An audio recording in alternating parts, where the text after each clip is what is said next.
Salut à tous, c'est bien Tuto PC, donc on va se retrouver aujourd'hui pour un déballage, pour un unboxing d'un clavier gaming de marque Logitech, c'est le C513 Carbone. Donc c'est un clavier gamer que je vous propose de découvrir avec moi. On va analyser le rétroéclairage, l'installation du logiciel, est-ce qu'il y a des ports USB, alors le ressenti à l'utilisation, le bruit, voilà, tous les petits accessoires qu'il pourrait y avoir, toutes les fonctionnalités. Alors on n'a plus qu'à démarrer la présentation ensemble de ce G513 Carbone de toute beauté. Regardez-moi ça, la boîte est très belle. Est-ce qu'il tient toutes ses promesses? C'est ce qu'on va voir ensemble. On démarre la présentation, c'est parti. Châssis en aluminium, port USB, éclairage RGB et des touches remergées tactiles annoncées 25% plus rapides que les claviers gamer ordinaires.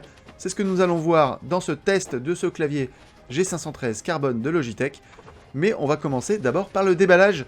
Et donc ce clavier est très lourd à cause de son châssis en aluminium. Alors c'est plutôt un gage de bonne qualité de fabrication.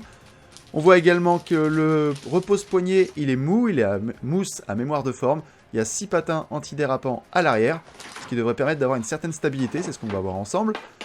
Continue le déballage, donc on a défait le câble USB qui était à l'avant du clavier. Et on constate qu'il y a un lot de touches fournies en supplément avec un haut de touche. Il y a environ une douzaine de touches de proposées, elles sont de format gaming certainement. Donc on continue le déballage. Voilà, et donc on voit que le clavier est vraiment très beau. Le repose-poignet que je vais positionner contre le clavier. Et on va regarder ensemble le design. Voilà, le design c'est important dans un clavier aussi. Et donc on voit le repose-poignet qui est très joli, très confortable. Le design en aluminium, regardez-moi ça, c'est de toute beauté. Vraiment, j'adore la couleur, j'adore le style. Quand on touche, c'est vraiment, enfin on sent vraiment le métal, voilà, c'est vraiment sympa.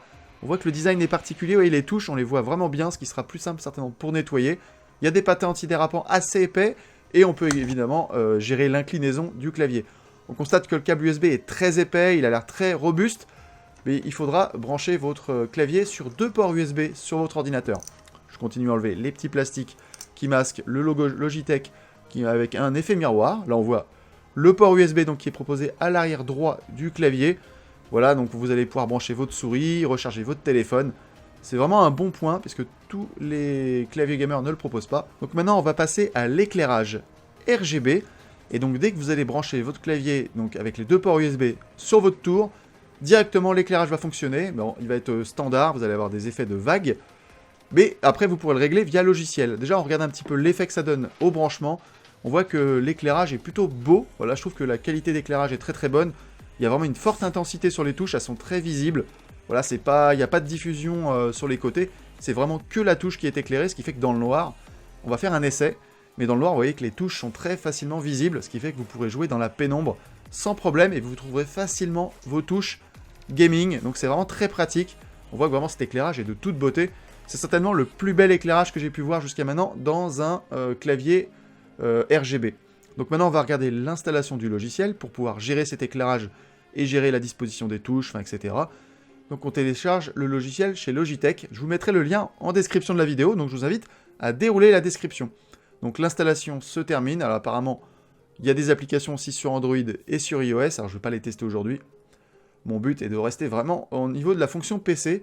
Et donc c'est l'assistant jeu vidéo. Vous voyez, on va pouvoir toucher, gérer les touches gaming particulièrement et peut-être à disposer une couleur spécifique. Voilà, ça de base, on a l'effet de vague qui est très joli mais qui n'est pas forcément utile pour un gamer. Et ensuite, on va pouvoir régler donc les couleurs. Alors, vous allez pouvoir mettre des couleurs fixes, des couleurs comme là, des effets de vague, des effets, vous avez un effet flamme, vous avez, voilà. Et là, vous voyez, vous pouvez remapper les touches en termes de couleurs.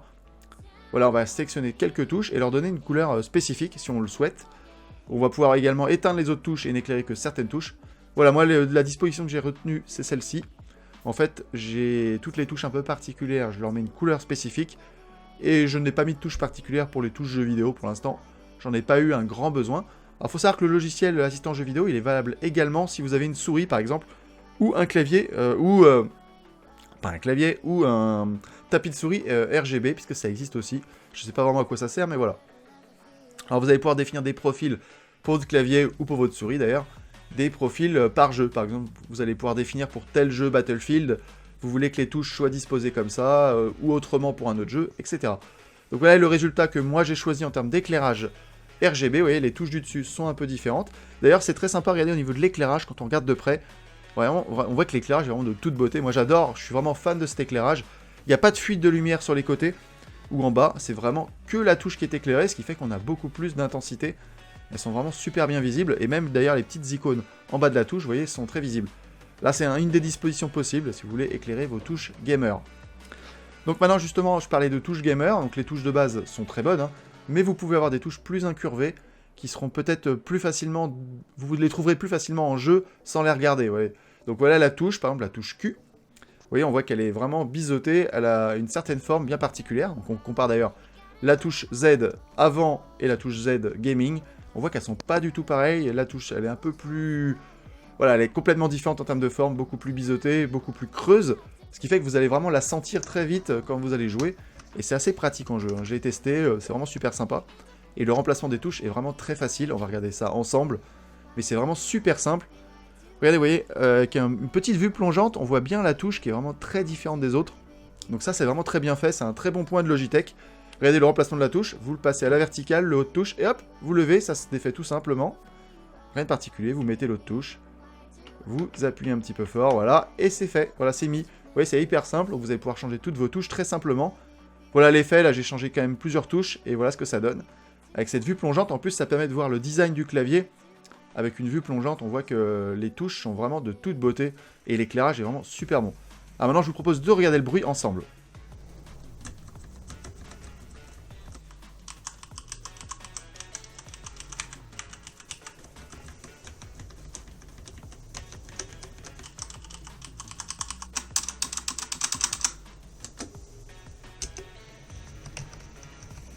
Et voilà, il est temps d'arriver à la conclusion de ce test du clavier Logitech G513. Donc j'ai testé le modèle avec les Switch Roamer G Tactile, distance d'activation 1,5 mm. Elles sont hyper réactives, beaucoup plus réactives que la majorité des claviers même gaming que vous pourrez trouver dans le commerce. Au niveau des points forts, un châssis en aluminium, vraiment un sentiment de robustesse, un port USB à l'arrière du clavier qui est vraiment bien pratique pour brancher notamment sa souris ou pour peut-être recharger par exemple son téléphone. L'éclairage RGB est vraiment de toute beauté, je trouve qu'il est vraiment d'une grande qualité. Le repose-poignet il est vraiment très agréable. On a également 12 touches gaming qui sont proposées dans le pack. Très facile à détecter lorsque l'on joue, donc sans regarder son clavier. C'est vraiment un vrai plus. Donc comme je l'ai dit juste avant, donc, les switches sont très réactifs, seulement 1,5 mm de distance d'activation. Personnellement, moi j'adore, c'est beaucoup plus agréable qu'un clavier gaming mécanique où la distance d'activation est supérieure, par exemple 2,5 ou 3 mm. Là c'est vraiment très agréable. Alors je trouve également que le bruit est plutôt contenu, je trouve que c'est plutôt agréable comme bruit. Enfin, vous avez pu voir le test, le sound test, vous pourrez vous faire votre propre avis. Au niveau du point faible, je trouve que le clavier il est un peu cher quand même, voilà. Et enfin le logiciel Logitech, il ne semble disponible que sous Windows et pas sur Mac ni sur Linux, ce qui est quand même un point faible assez dommageable pour les possesseurs de ces systèmes d'exploitation. Voilà, la vidéo est terminée, j'espère qu'elle vous a plu, n'hésitez pas à laisser un pouce bleu, à vous abonner à la chaîne, et puis moi je vous dis à bientôt pour une prochaine vidéo. C'était C'est bien Tuto PC, portez-vous bien, ciao ciao.